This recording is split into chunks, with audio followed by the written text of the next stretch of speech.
Alors, j'aimerais qu'on m'explique un truc. Comment un guitariste qui n'a jamais appris la théorie, qui n'a jamais voulu développer sa technique de manière ultra précise, à faire des solos de fou, la vélocité, la vitesse, le truc, feu d'artifice de partout, a pu non seulement se faire une place dans le monde musical à l'échelle mondiale, a aussi chamboulé toute une génération de musiciens, non-musiciens, guitaristes, et au passage, si je peux me permettre, a presque pu détrôner les guitares héros. Bon, le mot détrôner est un peu fort, mais au moins à égaliser au niveau, genre, renommée mondiale de la guitare. Je parle bien évidemment du roi de la scène rock, grunge et tous ses dérivés, monsieur Kurt Cobain. On va donc parler de ce gars qui a bouleversé nombre d'entre nous, qui a bouleversé aussi le monde musical, et croyez-moi, sacrée histoire. Ouais, il y a des choses à dire. Alors, je vais pas vous le cacher, j'adore Kurt Cobain, beaucoup d'influence chez lui, comme dans beaucoup de musiciens. Dites-moi si c'est le cas pour vous, s'il vous a vraiment influencé dans l'écoute musicale si vous faites pas de guitare, ou dans les guitares si vous faites de la guitare. Et tellement je suis un fou, regardez ce qu'on a créé. Boum, la carte Kurt Copain, qui sera dans le Chelou Band, qui est disponible dès maintenant, ça y est. Vous pouvez le précommander, la campagne est lancée. Merci à tous ceux qui ont déjà contribué, et c'est le moment pour vous de faire exploser tout ça. J'ai besoin de vous pour que le projet marche, tout simplement. C'est tout simplement un jeu, non pas que de cartes, mais un jeu d'aventure, autour de la musique. On crée son groupe avec des méga chelou stars, on appelle ça. Il y a Kurt Cobain, évidemment, il y a Satriani pour les guitaristes, il y a Kirk Hammett, James Hetfield, Tim Henson, Eminem, Mozart, voilà, plein de gens comme ça. En tout cas là, ce projet-là, c'est la chelouterie plus vous. Et puis n'hésitez pas à partager si vous avez déjà contribué. Gros bisous à tous les contributeurs, franchement, vous avez assuré en 48 heures.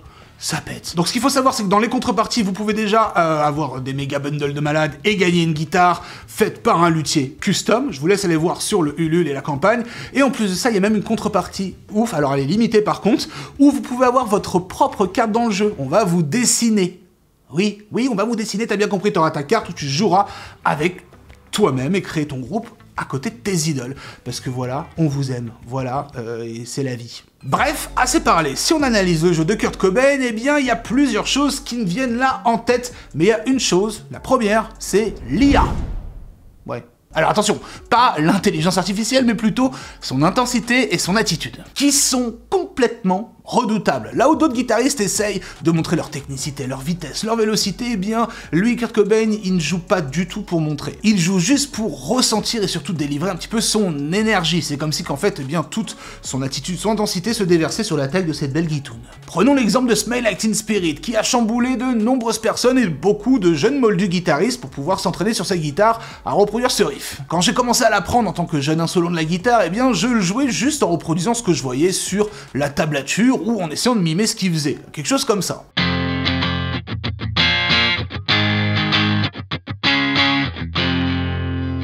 En soi, oui, ça passe, on reconnaît, mais c'est très plat quand on écoute le vrai morceau, l'original. Pourquoi? Parce qu'en fait, sa main, son jeu, son esthétique corporelle est remplie d'intention, de nuances, de dynamisme. Et on s'approche plus vers quelque chose comme ça.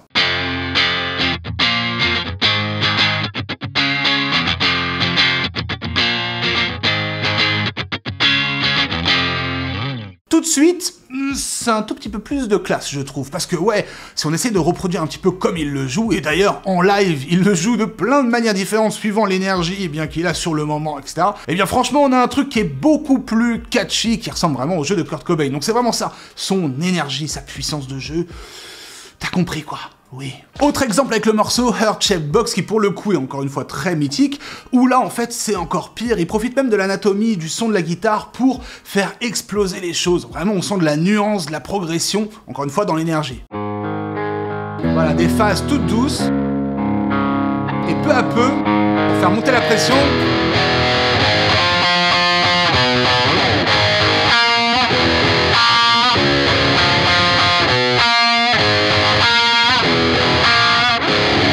peut le jouer à l'infini ce riff. Il est mortel et on ressent clairement bien cette montée, cette dynamique. Bref, Kurt Cobain, niveau énergie, il nous régale. Et ça, même si on n'est pas musicien, eh bien inconsciemment, on le ressent. Ça sent le grunge, ça sent le rock, ça sent la rage, ça sent bon quoi. Maintenant, deuxième chose, et ça va aller à l'encontre des guitar héros qui avaient quelques années auparavant l'arrivée de Kurt Cobain Nirvana, c'était que bon, ils étaient assez intéressés à nous montrer, nous déverser 753 000 notes à la milliseconde avec leur guitare.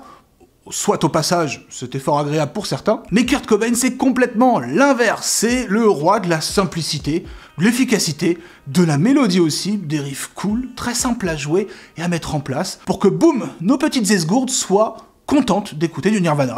Et ce principe-là fait que ça en fait une musique cool à digérer, facile à écouter, et aussi, mémorable au final. Donc il y a plein de raisons à ça, et on va en parler, mais c'est surtout aussi dû à une position d'accord que Kurt Cobain, adore faire dans 90% de ses musiques, c'est ce qu'on appelle les power chords. On va pas se le cacher, ce type d'accord a la réputation d'être assez neutre à l'écoute, et surtout aller directement à l'essentiel. Et certes, ça va à l'essentiel, mais c'est surtout aussi que c'est assez simple à mettre en place, et c'est très représentatif du monde rock, même metal ou quoi que ce soit, c'est ce genre de position. Et on retrouve ça dans un tas de morceaux, hein.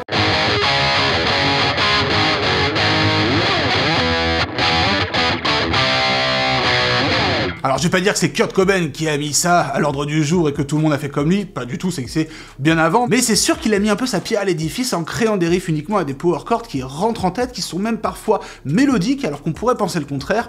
C'est l'exemple par exemple dans Lithium.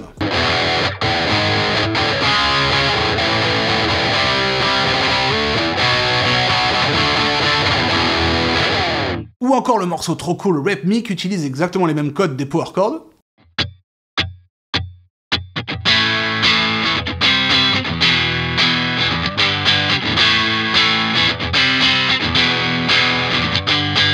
Qui est d'ailleurs très très proche de Smell Like Teen Spirit si on écoute bien. Hein. Et d'ailleurs on remarque un truc très typique du jeu de Kurt Cobain qui montre aussi un peu le fameux crado assumé que j'aime bien dire, où on va remplir les coups de la main droite. Et oui, désolé pour les gauchers, votre main gauche.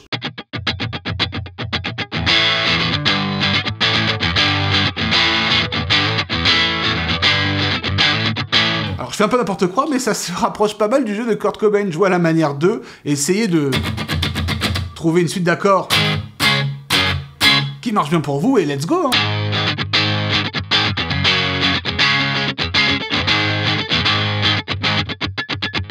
Et toujours de manière mémorable, le gars n'avait pas peur aussi de balancer des power chords, certes soi-disant réservés aux gros accords bourrins électriques, sur des acoustiques.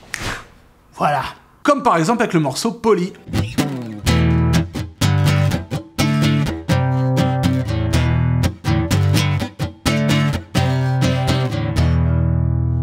Et là, encore une fois, ça reste très mélodique pour ces power chords. On a toujours cette main qui balance, remplie un peu d'intention, etc. Enfin bref, morceau iconique. Et quand on cumule ça au gros son, distorsion, etc., on peut croire qu'il y a un côté très à l'arrache, très dégueu, un peu très crado assumé, très grungy, mais c'est ce qui fait le charme, non? Enfin, je crois. Donc ouais, c'est charmant, et c'est surtout pas dans la démonstration. En fait, il y a une chose qu'il faut retenir avec Kurt Cobain, c'est que son seul but, en fait, c'est être vraiment dans l'intensité de ce qu'il écrit, et aussi rechercher une émotion qui lui plaît, et qui pourra en fait nous partager musicalement. Et donc il y a une chose très typique à l'écriture et au jeu de Kurt Cobain, c'est être à la recherche de la mélodie ultime. Non pas dans la difficulté, mais plutôt dans la simplicité, et surtout que ça soit vraiment, encore une fois, très mémorable à l'écoute, très simple à écouter, à digérer, etc. Et donc il va s'amuser dans plein de petits morceaux à créer des mini-mélodies, par-ci par-là, en intro, en couplet, très simple aussi donc à écouter pour les non-musiciens, et très simple à apprendre pour les musiciens. Donc ça parle un peu à tout le monde. L'exemple de Lithium, encore une fois, est très bien pour ça.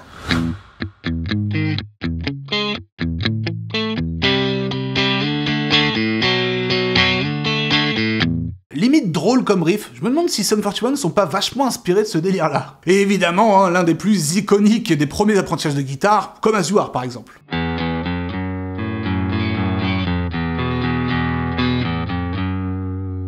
Celui-là c'est pareil, je me suis demandé des centaines de fois, mais comment il a fait pour exploser ce riff, être l'un des riffs les plus appris par tout le monde? Bah simple, efficace, ça marche, c'est mémorable. Ciao bye bye. Et toujours dans cet esprit très bête, façon positive et très simple, efficace, eh bien il utilise ce que je vous disais tout à l'heure, les power chords, en sortant des petites mélodies, notamment des petits arpèges très sympas à étudier ou à jouer. C'est le cas dans Rap Me encore une fois.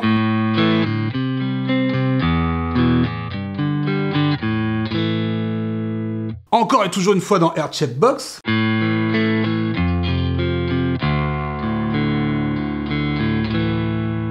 voyez, encore une fois, c'est quelques petits ingrédients pour faire une belle recette façon Kurt Cobain, c'est toujours les mêmes codes, mais bah, on a beau se dire, hein, ça reste là, ça reste dans la testasse. Et tout ça, ça sortait d'où, vous allez me dire? Eh bien tout simplement, de sa tête. Lui, son but, c'est de reproduire ce qu'il entend sans se soucier des règles. Et bien évidemment, tout ça sans se soucier de la théorie, comme Kurt Cobain, parce que Kurt Cobain, c'est zéro théorie, zéro solfège, que du ressenti. Que du kiff. Et c'est ce qu'il a déjà déclaré dans pas mal d'interviews où il dit qu'en gros, lui, il n'avait pas forcément de connaissances à proprement dit musicales, théoriques, il savait pas forcément lire la musique, mais que son seul but était de retransmettre les émotions, les notes, les mélodies, l'énergie qu'il avait en tête sur sa guitare, ou en tout cas dans sa musique. Faites comme lui, hein. Bref, soyez inventifs, créatifs, soyez libres, faites-vous plaisir, la chelouterie n'est jamais finie, c'est comme ça. Mais attends. Kurt Cobain, ok, cool, musique, chant, etc. Mais si on parle un petit peu de faire duel avec les guitares héros, qu'en est-il des solos? Bah ouais, forcément les solos. Alors c'est vrai que si on parle de détrônage en toute douceur des guitares héros, eh bien faut bien parler quand même de solos, hein. Eh bien sachez une chose, messieurs, mesdames, c'est que les solos de Kurt Cobain, c'est, à vrai dire, un délire. Ouais, c'est un gros délire. Alors pas dans la difficulté, la vitesse, la vélocité, blablabla, pas du tout. C'est que certains vont se dire, ouais bon bah c'est assez simple à jouer. Certes c'est très simple, ces solos sont assez simples à jouer. Mais d'où viennent-ils? Comment les construit-il? Là est la question réellement, parce que c'est une approche très particulière. Et c'est l'un des autres points forts de Kurt Cobain, c'est sa composition qui est purement instinctive. Tout est là-dedans, ça c'est une certitude, mais c'est surtout par rapport à ce que lui est, ce que lui ressent. Mais si je vous dis instinctif chez un humain, qu'est-ce qu'on pense? Moi je pense à que j'ai faim là. Je me taperais bien un bon bucket de KFC parce que j'ai faim et c'est mon instinct. Mais la réalité, c'est que chez un musicien, surtout un chanteur, l'instinct de composition vient de la voix. Et Kurt Cobain, c'est ça, il a tout un décor musical, donc l'instrumental, il va venir créer des lignes de voix comme il l'entend, et la plupart du temps, en tout cas souvent, il va tout simplement reproduire à la guitare ce qu'il faisait à la voix et en créer un solo. Je me suis pas bien fait comprendre? Exemple. Si on écoute la ligne de voix de Smile Like Teen Spirit, ça donne ça. Et si on écoute le solo de Smile Like Teen Spirit, ça donne ça. Si vous avez vos deux oreilles, on peut effectivement voir la ressemblance, mais surtout l'exactitude près, c'est tout simplement le solo qui reproduit la ligne de voix. Et au final, pourquoi pas? Si sa ligne de voix est catchy, le solo reste catchy. Allez, deuxième exemple pour les plus fous, comme As You Are, la ligne de voix donne ça. Et si on écoute le solo, boum, on a ça. Et là, c'est exactement le même workflow, il reproduit à l'exactitude près sa ligne de voix. Et il va un peu plus loin parfois, même si on parle pas de solo à proprement dit, dans ses écritures de riffs qui ressemblent à de la mélodie alliée au solo, aux gros accords, et ben il va appuyer parfois ses grosses intentions de voix, les yeah. Voilà, vous entendez sa ligne de voix qui part? Eh bien, écoutez, grâce à la guitare, comment il fait partir aussi sa ligne de guitare.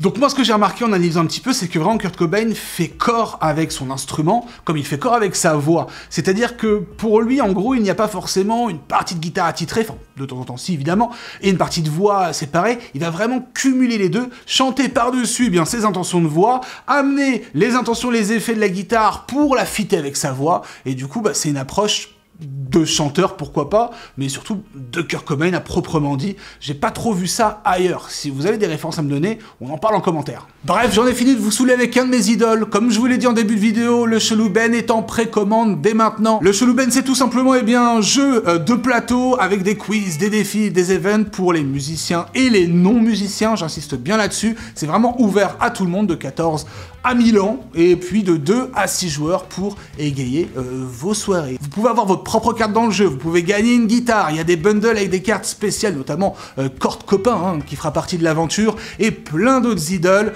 Bref, faites-vous plaisir, la campagne elle est dans la description, et moi je vous dis à très bientôt pour de nouvelles vidéos. La chelouterie n'est évidemment jamais finie. Chope ton Chelou Ben. Ciao.